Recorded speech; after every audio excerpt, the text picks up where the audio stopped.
So, how's it going, guys? Appears we've got some bad news. At Backlash 2021, the pay-per-view that just passed, the pay-per-view that I said I would not be reviewing. Well, guess what? Uh, I actually subscribe to Peacock. Um, I'm doing a free trial right now, and I'm still not doing a review. So you're like, okay, Brett. So this is weird. So you came on here to tell us that you got a free trial. So what are you gonna do? You're gonna watch some Raws from 2008 or something like that because they don't have that much Attitude Era content on there. No, there were zombies at Backlash. Yeah, uh, and they apparently devoured the Miz. Now the Miz is now taking pictures on Instagram looking zombie-ish. Guys, isn't it funny that I picked not to review this show? And I'm happy that I decided not to watch this show because I pretty much predicted it. You know, we had all the champions retaining. Cesaro didn't win. Now he's gonna have a match with Seth Rollins. So I'm sure we're gonna be talking about all that during the SmackDown review. But I gotta talk about these zombies right here. We actually had, so I'm gonna be reviewing the match between Miz and Damian Priest. Now, as we go for for the match and everything, it was an average match. And of course, this is also my problem with it. We had a normal match inside the ring with zombies all around it. And, there were things going on, and we'll talk about that. So, Morrison is backstage to start off this whole fiasco, whatever you want to call it. And he says he knows where the Lumberjacks locker room is. So what does he do? He goes and he finds a Lumberjacks locker room. And inside is a bunch of zombies. He closes the door. And even, I gotta say, for Morrison, his reaction was very tame.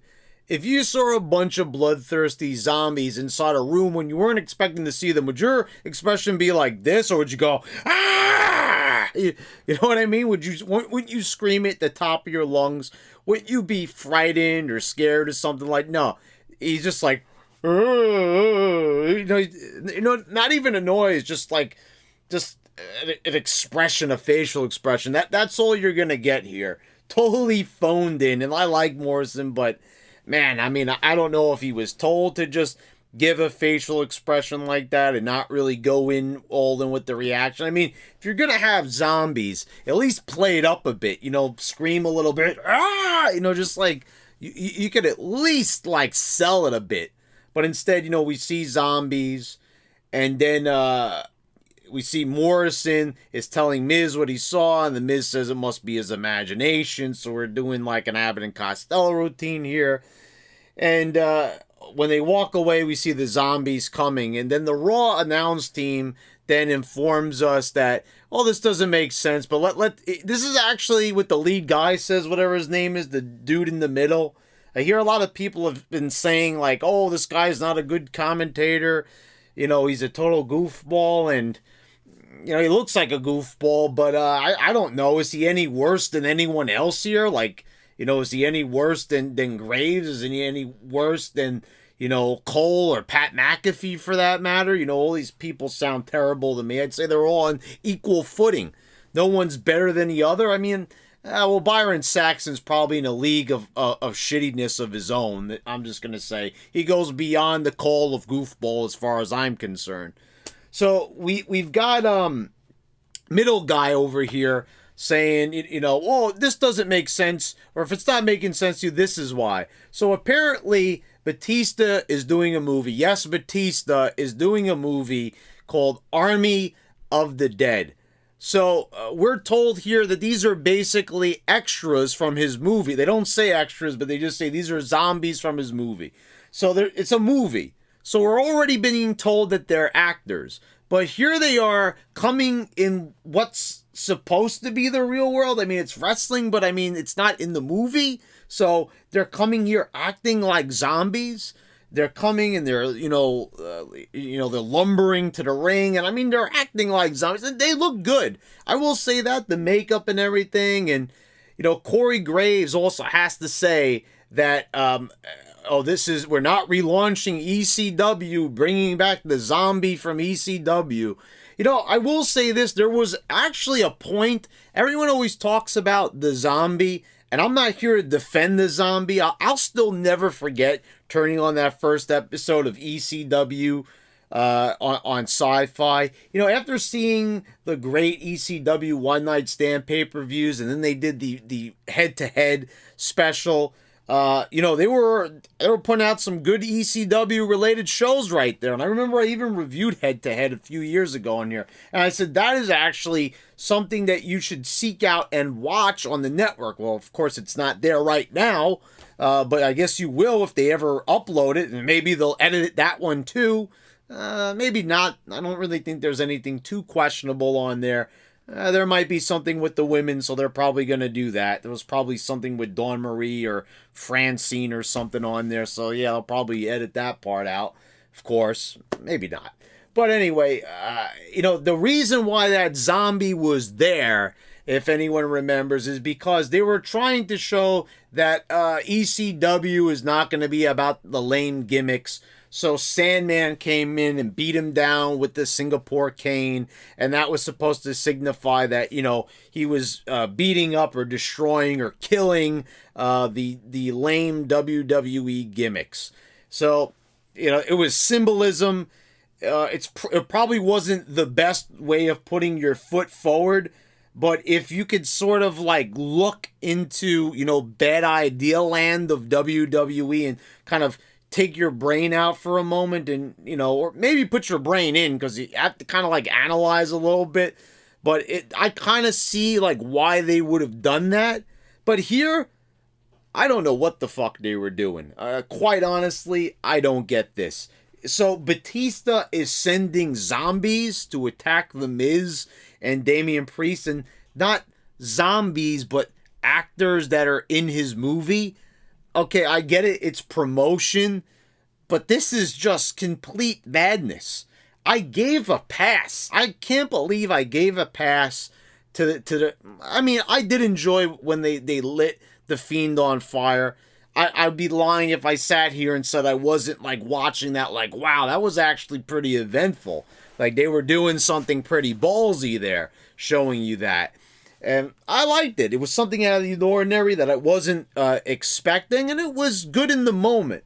But then we saw in the long term, bringing the Fiend back didn't end up being a good idea at the end of the day. At the end of the day, it was a terrible idea, and they shouldn't have done it. And I said, if you go back and you watch that TLC review, I said there was no way they were going to bring the Fiend back in a way that was going to satisfy us, because I said they always have a good starting point. They'll have a good idea. They'll have a good theory.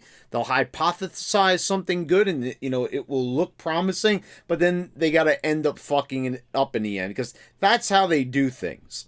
That's how they do business here. They can't ever finish it. They can't ever put a nice bow on it. The finishing touches, it's just not the way they could do things. They don't have the writing. You got so many cooks in the kitchen. There's so many different excuses. At the end of the day, they don't give a shit, I guess. And Vince ultimately doesn't care anymore because he's on Peacock. This is on Peacock, mind you. He sold this to them for, what was it? $10 billion? $1 billion? I forget the Fox deal and this mixed up. However much money it was, there's $1 billion in there somewhere. So the second pay-per-view that you're giving us, you're throwing zombies on here. And so I don't know what NBC thinks of this, NBC Universal. I mean, I don't know. I will guess that they're going to be just as brain dead as the Fox people, the Fox execs. They're going to be just as brain dead as the people on USA Network. I mean, because it's part of the same family, USA Universal. They must be seeing this and being like, and the funny thing is you don't even see this on Raw. They haven't done anything this goof-tastic in a while. And I'd really like to know, who came up with this idea. Did someone really phone Batista, or was this couldn't have been Batista's idea? I don't know who got the idea for this promotion, or, I mean, I don't know. It would have been better to just have a promo with Batista if they wanted to help him promote the movie. If this pay-per-view was sponsored by Army of the Dead, whatever the case may be. So we've got this match, and it's funny how the zombies come out and they're kind of like chasing them around the ring just a little bit. And they get in the ring, and we're having a normal fucking match. Like, okay, every now and again, you know, they might be looking at the zombies, and then when they got down on the ground, the zombies would kind of grab at them. But there was like some kind of invisible barrier. Like, these zombies, they were playing by the rules. I mean, these guys, they knew their place. They were listening to the referee. You know, they were like, oh, no, you zombies can't come in. You're going to get someone disqualified. So they stood outside and they behaved themselves. They were well-behaved zombies. Pretty shocking to say the least. But that is what I was observing. I mean, these zombies were of a high class. I mean, Jesus. Oh. But anyway, I mean, they must have been some country club zombies or something. I mean, I don't know. But anyway, they were out there. And like I said, they were doing a good job for what they were. I mean, they are actors and they are starring in a movie, so I guess there's that. They're acting better than a lot of the roster is, as far as I'm concerned. I'm sure you gave one of those zombies a hot mic and they probably would have cut a 10 times better promo than probably Bayley or Bianca Belair for that matter. But anyway, we've got, you know, Morrison on the outside. You know, he's doing the one flip that Morrison did looked cool off the steel steps, so he did that. And you know, I couldn't get over that we're having a normal match in the ring, and we're still, you know, Damian Priest has got to hit his sloppy spinning heel kick off the top rope. Still got to hit all those big moves and everything. And Priest gets a clean win on the Miz. Pins him in the middle of the ring after the hit the lights, the spinning, swinging neck breaker. And after that, Damian Priest gets on the top rope, and apparently he's safe there. The zombies are not going to touch him. And the zombies were going after him during the match. They were pulling him through the ropes. And I think he was a little bit on the outside as well. But no, for some reason, these zombies identified that Miz was the heel, and they pounced on him. And they devoured him. That's at least what Corey Graves said. Yeah, they devoured the Miz. The Miz is dead, and he's been resurrected on Instagram, apparently.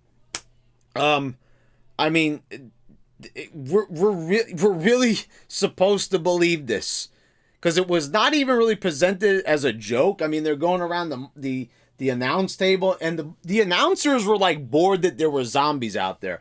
Only until one came out from beneath the announce table, which was pretty funny. The zombies were also no-selling for Damian Priest's shots. You know, he was giving them some big haymakers, and there was some no-sells from one of the taller zombies out there. But yeah, the announcers, you know, Graves and middleman Goofball over there are not even reacting. They only get out of the way, you know, when that guy came up from underneath the table.